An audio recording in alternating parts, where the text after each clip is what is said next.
म्हणून मी तुम्हाला सांगतो, संत तुकोबारांचं एक एक प्रमाण म्हणजे आयुष्य बदलून टाकण्याचं जायचं. मी काय साधू नव्हतो याचा अर्थ. माझ्या आयुष्यामध्ये काय चुका झाल्या, पण तशी तुमच्यासाठी सत्संगी लोक मला भेटली, चांगली लोक भेटली, त्यांच्यानंतर मी नाही करावं.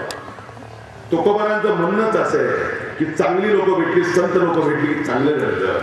संत समागम एखादी परी व्हावे त्याचे द्वारे स्वाने याते, तेथे राम नाम होईल श्रवण, घडेल मुली उचिष्टाचे, कामाने भेटी सेवेचा सेवक, दीनपणे अंक देते म्हणे, तुका म्हणे सर्व सुख त्या संगती, घडेल बंगती संतांची. चांगली लोक भेटली की चांगलं घडतं, चांगल्या संतांच्या लोक भेटली की चांगलं घडतं, बसलं की चांगलं ऐकायला मिळतं, चांगलं घडतं. पण तुकोबारांचं म्हणणं की सगळं चुकीची घडली की सगळं बिघडतं.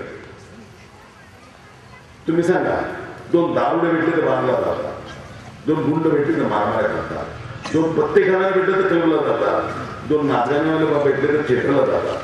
हे सत्य आहे. तुम्ही सांगा, दोन दारुडे भेटले तर त्याला प्रवचनावर म्हणतात का? दोन क्लबवाले म्हणतात का चला जाऊ आता कीर्तनाला? जशी संगत घडत तसं घडत राहतं आणि संगत चुकली की आयुष्याचा सगळा मार्ग चुकतो.